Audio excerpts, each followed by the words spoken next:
So hello, everyone. My name is Tina Maglakalize. I'm a graduate student at the University of Oxford and a member of this year's MSSR cohort. I am thrilled to introduce our two very esteemed guests this afternoon, Keith Gessen and Dr. Thomas E. Graham. They both join us today for a discussion on how the sausage, or in our case, Russian policymaking, is made. As a fellow emigre from Moscow to the East Coast, I am honored to introduce Mr. Gessen, novelist, journalist, literary translator, editor of the N+1 magazine, and assistant professor at Columbia University's Graduate School of Journalism. Mr. Gessen is a man of very many talents. His latest book, A Terrible Country, was selected as the New York Times Editor's Choice Best Book of 2018. And to me, if you will, it demonstrates the importance of measuring our assumptions, the preconceptions rooted in our individual upbringings against our lived experiences. And I think this is a lesson that resonates quite nicely with Mir's core principles. Most of us here will be aware, however, of Mr. Gessen's feature in the New York Times magazine from 2018, The Quiet Americans Behind the US-Russia Imbroglio. Thankfully for us, one of these quiet Americans is here with us today and has been so kind as to give us MSSR Fellows two incredible lectures this week. Dr. Graham, or as quoted in Mr. Gessen's piece, the smartest Russia hand ever produced by this foreign service. Indeed, he is a man who perhaps needs no introduction, especially given that I've introduced him twice before now. Nevertheless, for those curious souls out there, third time's a charm. Dr. Graham is a distinguished fellow at the Council on Foreign Relations and currently a senior advisor at the Kissinger Associates Incorporated. A scholar and practitioner, Dr. Graham served 14 years in the Foreign Service, completed 2 tours at Embassy Moscow, and managed the difficult undertaking of the White House and Kremlin strategic dialogue. Complementing his career in the US government, Dr. Graham has contributed to academia in more ways than one, between co-founding the Russian and East European and Eurasian Studies program at Yale University, teaching courses on US-Russian relations, and publishing in peer-reviewed journals and various media outlets, including foreign policy. And so before I steal too much of Mr. Gessen's thunder for his upcoming interview, I will stop here and just ask that everyone give our two guests a very warm virtual welcome. Thank you very much. Thank you, Tina, for that terrific introduction. And thank you for having us here. I'm really delighted to be renewing the conversation, Tom, with you that we started a few years ago when I was working on that New York Times piece. So I thought we would start, not exactly at the beginning, but closer to it than maybe others would start, because so many of our guests today are grad students. I really wanted to talk and ask you about your life in grad school.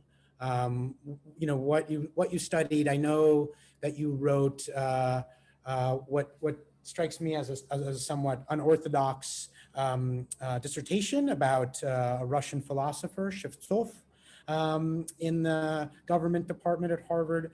So yeah, just maybe if you could just talk about that experience and how it was formative or not.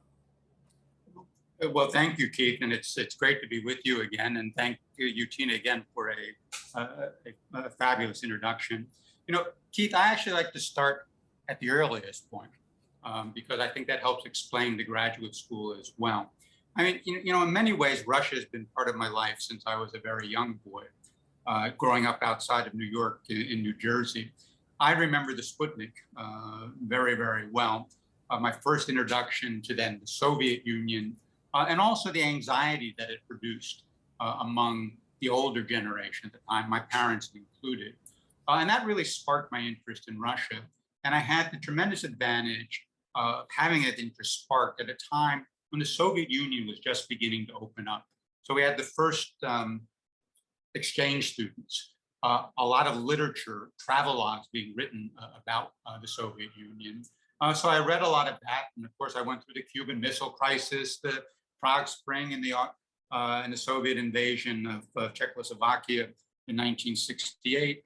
That took me to Yale University, Yale College, undergraduate major in Russian studies. Again, with the idea that I was going to learn about this country, and I was going to apply that knowledge. At that time, I thought working for the US government, something that I had wanted to do for many, many years. But you know, the late 1960s and also the late 1970s were an unsettling period in American history, the Vietnam War, Watergate, and those events created a tremendous amount of doubt in myself as to whether I really wanted to work for the US government. And so when I got to graduate school, I had lost, in a sense, my sense of direction. I still knew I wanted to do something that was related to Russia, but how I was going to apply that was something of a mystery to me at that time. So I started out actually at Harvard in the history department under a professor that perhaps some of you have heard of, Richard Pipes. I wanted to work on nationality questions in the Soviet Union. He informed me about a month or so after I'd been at graduate school that you couldn't study the history of the Soviet Union, because there weren't enough documents available to do that. So if you wanted to do nationality policy in the Soviet period, you really can't be in the history department. You have to go someplace else. That's why I transferred to the government department and did political science under another professor that many of you probably have heard of, Adam Ulam, who wrote extensively on Soviet foreign policy at that time. Now, Adam Ulam didn't have a lot of, didn't care much about exactly what you wrote about. I toyed around with writing something about the Bolshevik Party cells in Finland or somewhere in provincial Russia. Now, there were two things that were important for with the dissertation that actually helped me deal with Russia going forward. One was that Yevshestov wasn't related to the Communist Party of the Soviet Union, that I studied something that took me into Russian culture that was extremely valuable once the Soviet Union broke up. You know, many of my colleagues at graduate school who got degrees in political science had a whole bookshelves of books that were useless after the breakup of the Soviet Union, because they were focused on the Communist Party, various aspects of political developments in the Soviet Union. But I had a bookshelf of things that dealt with culture and history that retained their value and actually gave me insight into how Russia was functioning, how it would develop in the post-Soviet period. The second thing that was quite important was that Yevshestov actually emigrated very early on in the Soviet period, and his archives turned out to be in Paris. So I obviously had to go to Paris in order to do the dissertation. That helped me get integrated into a white Russian community in Paris at that point. But the other way that it was important, I think, for dealing with Russia and Russia policy going forward is I traveled to Paris without the support of the US government or without the support of any sort of institution in the United States. It's really something that I did on my own with my wife at that time. And so I had to learn how to survive in a new society, an alien in many ways, learn how a culture, how a people worked among themselves, which was radically different from the way we conducted ourselves in the United States at this time. This was a time when English was a dirty language if you tried to speak it in Paris. So you had to, and I had very little French when I arrived, so I had to learn a little French, had to learn how to integrate. But it opened up my perspective to other people's point of views. It sort of sparked my curiosity in how other societies function. And this became very valuable when I finally did arrive in Russia several years later. It came with no preconceived notions. I didn't bring with it a lot of American baggage about how Russia should operate, what you should think about the country, but came with a more open mind, trying to understand from a Russian perspective what the challenges were, how their society functioned, and so forth. So in an unanticipated way, the graduate school experience became very important for laying foundation for understanding Russia, but it actually very little to do with the academic work I did at Russia is the way of going about gathering the information, a way of thinking about yourself in relation to the rest of the world. That was the most important thing that I learned during my graduate school years.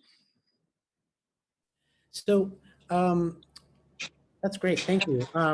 One thing I read this morning, the terrific article that was on our reading list for today that you did with Dmitry Trenin in Survival. And one thing in the beginning struck me was this idea that countries have their kind of essence, which manifests itself in different ways at different times, but is pretty consistent. And I thought, well, what about people, right? People also kind of have their essence, and yet, we are malleable. We change our minds about things. So kind of thinking about your perspective on Russia, to be sure, it's a kind of, I think the kind of qualities that you just described of being open-minded, of non-judgmental, trying to look at it from the Russian perspective is very clear in your writing and your approach.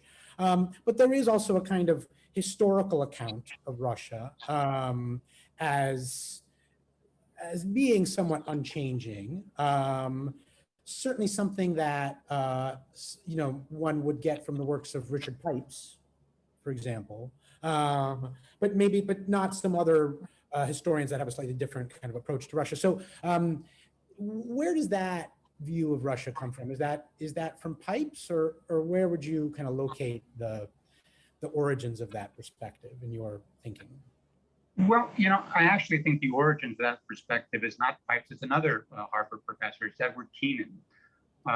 One of the works that had a tremendous influence on the way I think about Russia is an essay he wrote in the middle of the 1970s called Muscovite Political Folkways, which I think starts out from a very good question. The point that he made in the first sort of pages of that essay is that, very often when we're looking at Russia, we're asking the question of what is it that prevented Russia from becoming European? What did it lack?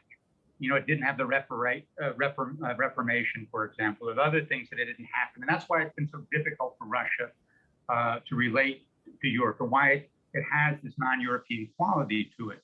He said the more important question is to ask, why did Russia become what it is? And also to recognize that while there were clearly sharp distinctions between Russia and European states at that time, that Russia had in fact been a very successful society. And it was successful despite the fact that if you looked at its starting conditions, you would have concluded that no great power would have ever started in this place. Again, think about where Muscovite state arises. It's in the north, it's cold, the soil's poor. It's very difficult to raise the food that you need to support a population. And yet, over time, this society managed to hold together, expand, came to dominate a substantial part of the Eurasian landmass. Very successful in its own right. And we needed to understand how that happened. We needed to understand how Russia organized itself politically. So, and how that produce that type of success, but so do away with the judgmental approach about this, understand it from the inside out. And I think that was very important and a very, I think, critical influence on the way that I thought about Russia. Now, it's interesting that this was in many ways submerged in my conscience as I was beginning to deal with Russia. I don't know if you're going to get to this later in the interview, but one of the essays that I wrote when I was a political officer in Moscow in 1995 was a short essay that was called The New Russian Regime. That basically said, forget about all this talk about a transition to democracy. That's not what's happening here. What you're seeing is the restoration of a typical form of Russian governance based on oligarchs, not dissimilar from boyars and so forth. And this really explains what's happening politically in Russia, how the economy is organized, the way Russia um, conducts itself on the global stage. I didn't mention Keenan in that article. In fact, I didn't even write that with Keenan's article in mind. When I wrote that article, and when I read that article again a couple of years later, I realized here I thought I was being terribly original, and it turns out I'm just repeating that Keenan's argument and updating it for the post-Soviet period. Great. Yeah, I was going to ask about that. I guess just before we get to the 90s, I do want to ask, when did this intellectual background, when you were applying to enter the Foreign Service, did it make you seem suspicious to them? I mean, were they like, what are you doing in Paris, studying existentialism? Or was it appealing, or how did it affect your kind of early career? Almost not at all. We were, the U.S. government was very security conscious at that time. Nevertheless, having actually had some experience abroad, demonstrating a capability to survive on your own abroad without all the supports of the U.S. government was a plus, I think, in the minds of the Foreign Service. The problem was more in the security clearance process. It takes a little longer to track down all the information they need if you've been living abroad. Even more so if you, in fact, have dealt with Russians, and some of them not only Russians but Soviet citizens. So I waited a bit longer than other people might have before I was offered a position in the Foreign Service. But in any event, I think the U.S. government saw it as a plus at that time. Great. So yeah, let's get to the 90s. You are at this point, you were the chief political officer at the embassy. Sorry, we're getting some feedback from somebody. Oh, okay, that's better. So this is the mid 90s. You're the head of the political section, is that right? I have two positions at that point. I am head of the political internal section, and then also acting political counselor. So two different sets of responsibilities, two different focal points. I always thought of myself more as the head of the political internal unit. Got it. And which is the unit that sort of reports on internal Russian politics. Right, domestic affairs, domestic politics. And so this is kind of a well-known episode in the kind of Russia hand community where you and a few other people at the embassy, really feel like the Clinton administration and the Strobe-Talbot sort of policy of, urging a transition, support for Boris Yeltsin, no matter what, is erroneous. My understanding is that you wrote this sort of internally, and then you also published an essay in Nezavisomaya Gazeta. Could you talk a little bit just about your thought process around that? Whether that was risky for your career, and why you felt like, just kind of your thinking at that time. Well, it wasn't risky for my career, in part because I always thought that I would continue in the Foreign Services for as long as I thought I could be helpful in working on Russia, and I was prepared to walk away from the Foreign Service at any point. In fact, I did walk away from the Foreign Service when I left Moscow in 1998. So, having the sense that you can walk away from something is actually very liberating, which means you can actually say what you think. I had another advantage when I was in Moscow as well, and that is the political internal unit really did focus on domestic politics in Russia. We were one of the few, if not the only, unit in the U.S. Embassy at that point that didn't have a specific responsibility for implementing U.S. policy towards Russia. So there was an entire economic section, for example, that was supposed to be helping Russia make the transition to a free market economy. There were people who dealt with palm mill issues, were supposed to help Russians implement civilian control over the military and so forth. And so they had, in a sense, when they reported on Russia, they had a conflict of interest. You know, if your promotion depends on your ability to carry through on your responsibilities, well, if you're an economic officer, you're not going to write back to Washington and, you know, forget this free market transition. It's not going to work here. There are all sorts of problems. We're not making much progress at all. Your natural tendency is to play up the positive. Yes, it's difficult out there, but we've managed to do this, and we think we're moving in the right direction. Political internal section didn't have that. So we were the one element in the embassy that, in a sense, could speak truth to power. You know, I pushed my colleagues out of the embassy as much as possible, but dealing with Russians in various, in a variety of positions across the political spectrum. I myself spent the vast majority of my time outside of the embassy, working my contacts who were in the presidential administration, Duma, among the oligarchs, newspaper editors. I also had the advantage that my wife was the chief cultural attaché at the embassy at that time. So I had access to theater directors, you know, the directors of art museums and so forth. So it's really a microcosm of Russian society in Moscow. And then we supplemented that with travel out to the regions. So we've got to talk to people that many Western journalists didn't talk to, other people in the embassy didn't talk to.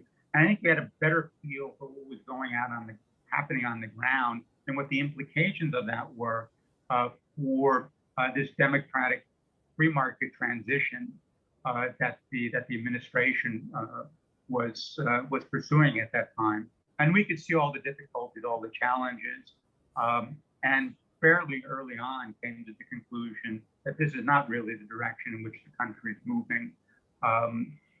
It's going to be much more authoritarian, even under Yeltsin, than people had anticipated.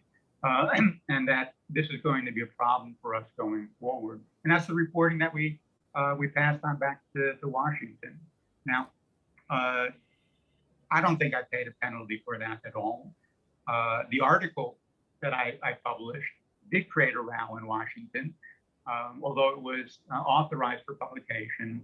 The problem was that it was authorized at a fairly low level, that the people who did the authorization didn't think that they should send it up to the higher level of the government, perhaps because they didn't think it would cause a stir. But it did lead to a protest on the part of the Russian government to the United States government. Actually, it produced a line in a letter from President Yeltsin to President Clinton, disapproving of the first secretary at the American embassy who was writing these things about Russia. The impact that it had in Russia and on my career was actually quite different. I went through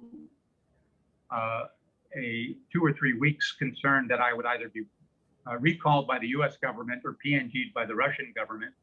Neither one of those things happened. And then, much to my surprise, it opened up a whole different set of contacts for me in Russia, in part because there were individuals who thought that here's an American who actually understands what's going on. Perhaps it's worth talking to him. And that article was my entree to talking to people like Berezovsky at that time, Musinski, many of the other oligarchs. I still maintain my contacts in the presidential administration, would actually ask me my opinion about what I thought was happening in Russia. So it opened up a whole different sort of dimension of political reporting in Russia, which I think at the end of the day, certain people back in Washington appreciated. And thank you. Great. We all kind of we all live with the thinking, people who work on Russia, that we all think of, we're going to write the one article or the one book that is going to fundamentally alter the course of American policy toward Russia, right? And the long telegram, of course, is Kennan's long telegram is the kind of model for this. And of course, we know it's more complicated than that he just wrote this thing and it turned the ship of state. But we do have this example where something, where this kind of somebody really thinking through what is happening on the ground can at least in some way alter the direction of what the U.S. government is doing. Did you have that hope at this time? And like, what exactly would that hope have been? I mean, what did you want the U.S. government to do differently? At that point, it was, I think the hope was that it would back away from, I think, the rhetoric about this transition to democracy and making that the foundation for claiming that our foreign policy was being a success. I come from a different school of thought. I've always thought that we should, what foreign policy should be about is advancing our interests. I think in many ways, in geopolitical terms, there are a lot of things that the administration was pursuing in terms of control of nuclear weapons in Russia, for example, ensuring the uneventful withdrawal of Russian troops from Eastern Europe, from the Baltic states in particular, that were important, and we should have focused on that and made that the sort of the criteria or the criterion for our success instead of Russia's transition to democracy,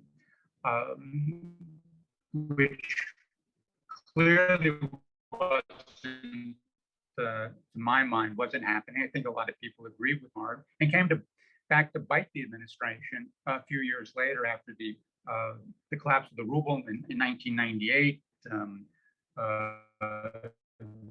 The arrival of Mr. at that time, you could no longer make the argument that Russia was making this transition. And with that, the whole US policy towards Russia falls apart and becomes a target for sharp criticism in the United States. So I thought that if we could have a more realistic assessment of what was happening, phrase our foreign policy rhetoric along those lines, that we would have been able to sustain a policy towards Russia much more effectively. And now the other thing that was important to me is that we all knew that our reporting out of Moscow was not only read by people at the State Department, it's also read by people throughout the intelligence community.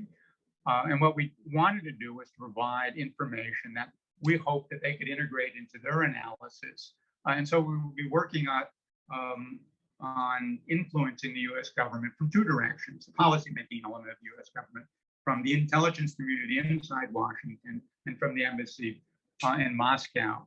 And what I did discover was our reporting from Moscow, in fact, lent an aura of credibility to the the intelligence analysts back in Washington, who are also seeing certain things, so that they could say, well, we've got something from the embassy in Moscow talking to Russians who are with acute observations of what's happening in Russia. Therefore, we can write about this in a way we couldn't without that type of information.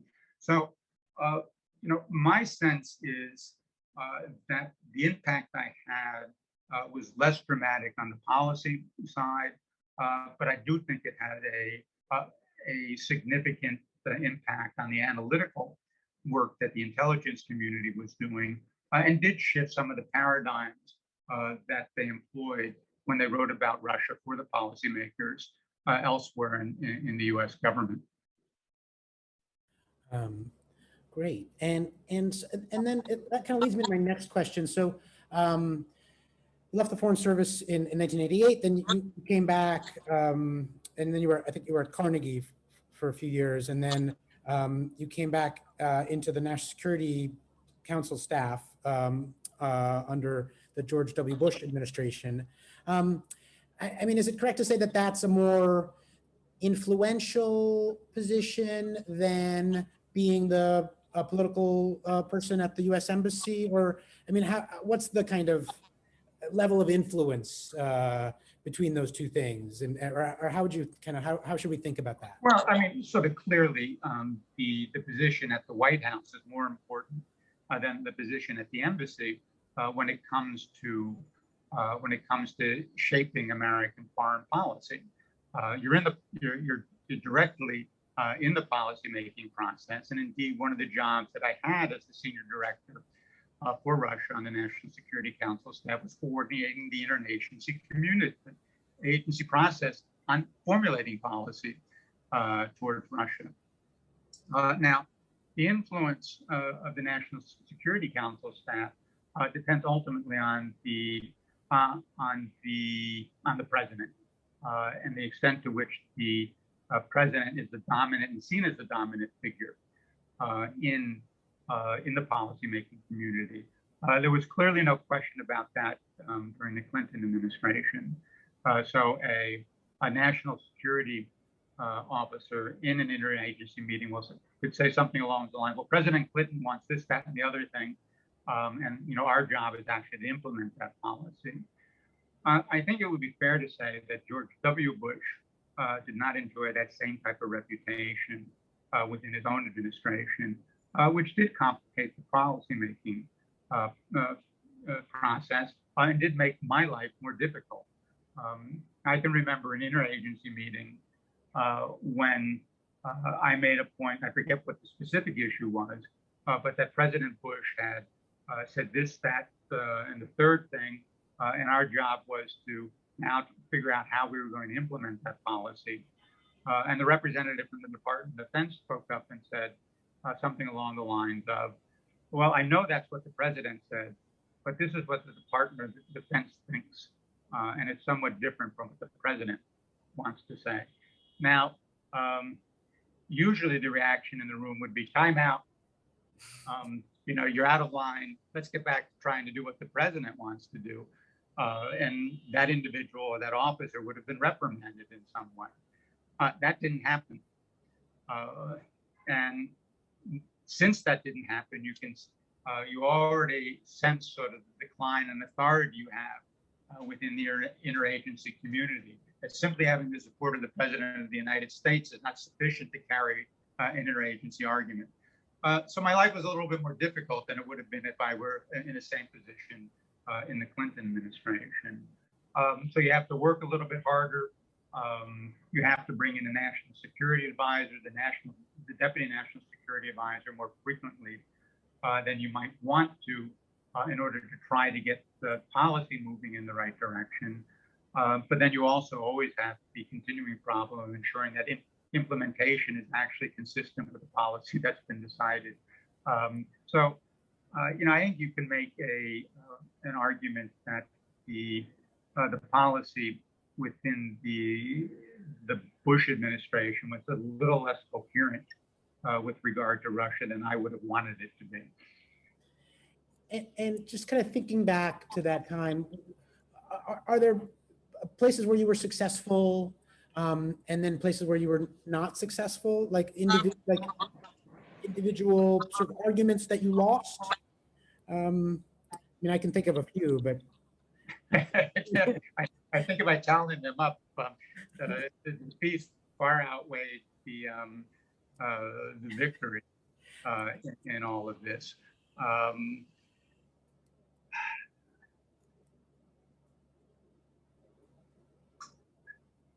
Again, you know, my approach was very much focused on dealing with the Russia, you know, as I like to say, as it is, not trying to change Russia, realizing that it's not a democratic society or not a democratic political system, that it's unlikely to become a democratic political system. And many of our efforts to try to push it in that direction actually were counterproductive and led to a tightening of the screws. I always preferred to work more quietly when issues like that arose. There are other people that wanted to be more vocal about that. You know, I think the president himself wanted to be less vocal about that, certainly in the initial years of his first term because he was focused on the war on terrorism at that point and wanted Russia to be an ally and didn't want to upset that by being too critical of what was happening domestically in Russia. Certainly not in public, although he would raise these issues in private with Putin at that time. The change came in 2004 when President Bush developed what he called the Freedom Agenda. Now, it's interesting. The Freedom Agenda was really focused on the terrorist threat. This is how we're going to deal with Al Qaeda. This is how we're going to deal with Al Qaeda affiliates by promoting democracy in those areas where Al Qaeda is thriving. But some people very cleverly turned the Freedom Agenda into the foundation of the administration's policy overall. And so the question was to President Bush, well, Freedom Agenda. So are you going to raise this with Putin now? How are you going to deal with Russia? Because clearly it is not following the path towards the expansion of freedom in the world. And that became an issue when President Bush met Putin in Bratislava very early in his second term in 2005, and did mark I think, a significant turn in the way we dealt with Russia, and also began the process of a continuing deterioration in relations between our two countries that led to Putin's outbreak in Munich in 2007. If you remember that a famous or infamous speech, depending on your point of view, that castigated the United States for pursuing a unipolar policy, for neglecting Russia's interest and basically treating it as a vassal. So I think we made some progress in our relationship with Russia in the first 1 or 2 years, but from 2004, 2005 onward, it was clearly a deteriorating relationship. And just to kind of go a little deeper on that kind of debate, like, so the U.S. rolls out the Freedom Agenda, and then is there a conversation, and between whom, about Russia's inclusion in that agenda? And you say, let's keep Russia out of it. I mean, what does that debate look like, and how is it adjudicated? Well, you'd have this debate in the interagency process. One of the things that I tried to do in late 2004 and 2005 was to get the interagency to agree on an overall policy framework for Russia. And so, I was obviously supporting one position on that. I think I can say with a great deal of confidence and accuracy that the people at my level at State and at the Defense Department were on the opposite side of the debate, with the argument that we had to make democratic reform, democratic advance, sort of the central part of our foreign policy. There's some discussions at that point as to whether we should recognize the upcoming election in Russia, in which we assume that Putin would be reelected as legitimate, and therefore should we recognize Putin as the legitimate leader of the Russian state, or if it was a flawed democratic election, should we treat him in a different fashion? So those are the types of debates that we had inside the government at my level. When it came to the elections, I think I won that argument because the president of the United States knew that he had to deal with Putin, and he wasn't going to get much traction with Putin. He says, I can't talk to you because you're not the legitimate representative of the Russian people.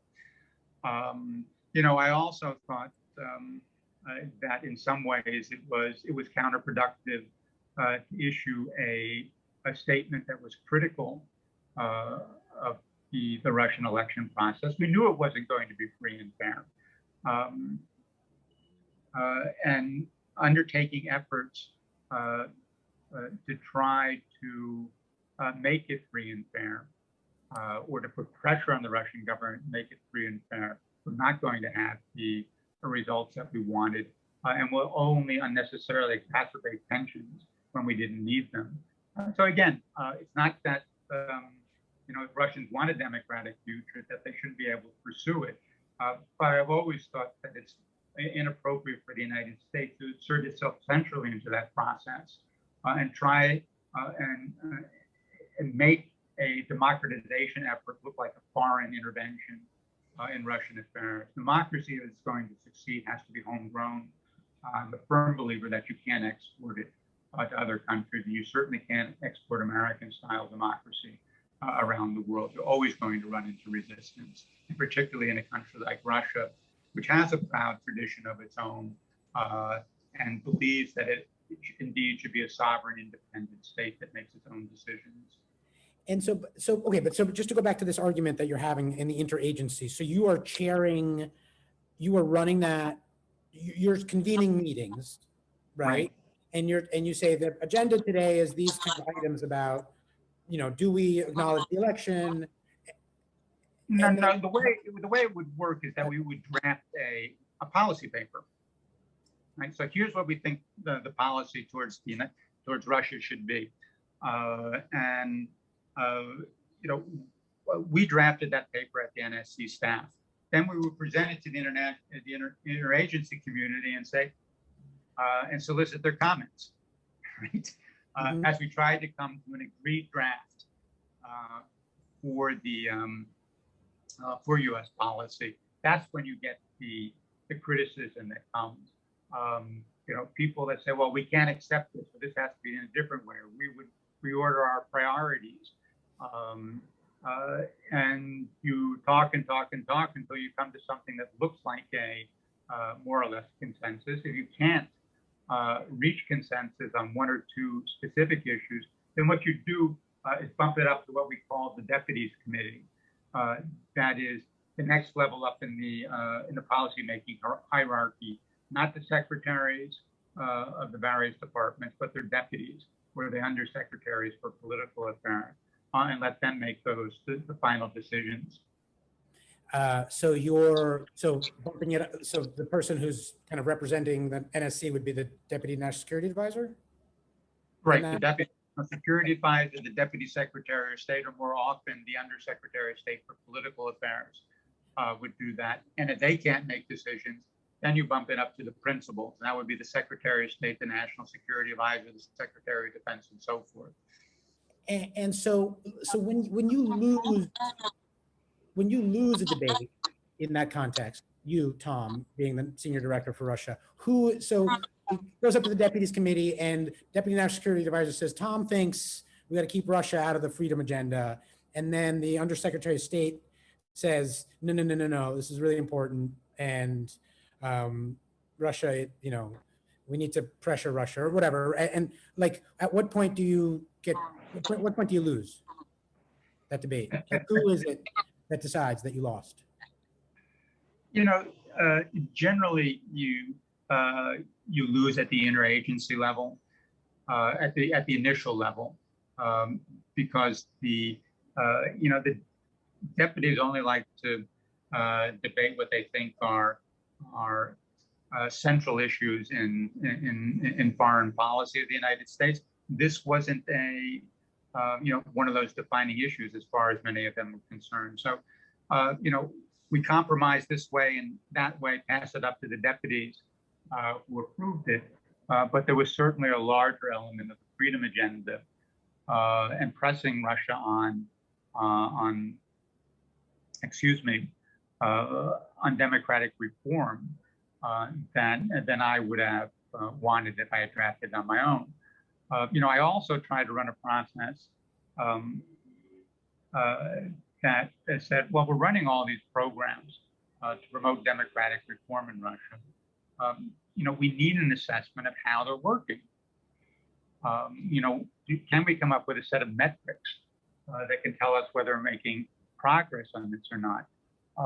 And the pushback I got from people in the interagency was just incredible. Is that they didn't want to have their work measured against any any standards. In part, I suspect because they realized that they did, the money, the effort being expended wasn't producing the results that they wanted. And that is, in sort of interagency terms, that's the livelihood of certain people. I think I had a little bit more success in at least getting some oversight into those issues, and something that the deputies agreed with, which I think contained what I thought were some of the more damaging aspects of that work. But nevertheless, it still continued.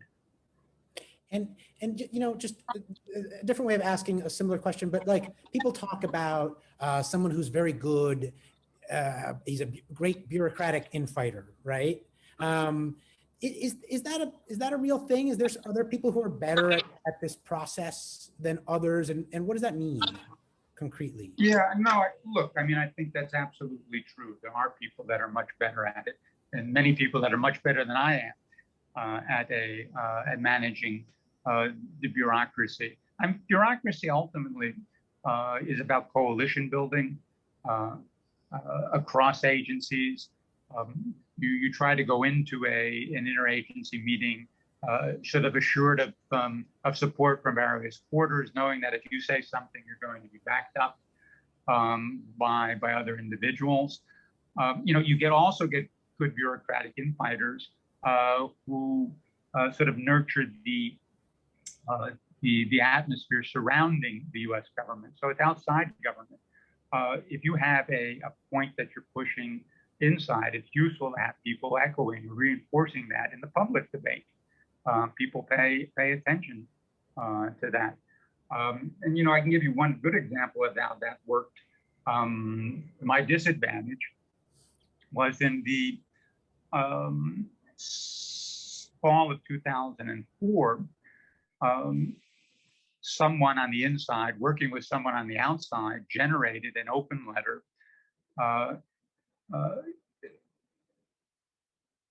that was signed by prominent figures in Europe and in the United States, arguing that the United States had to press Russia harder on democratic reform than the Bush administration had.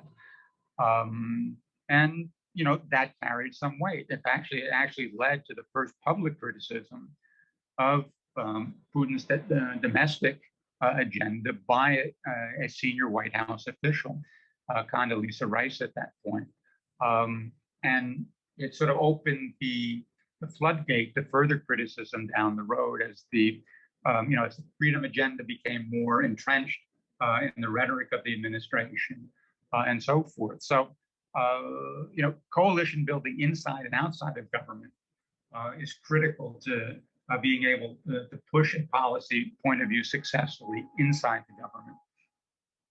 Do you know who that person was who orchestrated that? Yeah, but I'm not going to mention her name. Okay. Or I suppose. I suppose.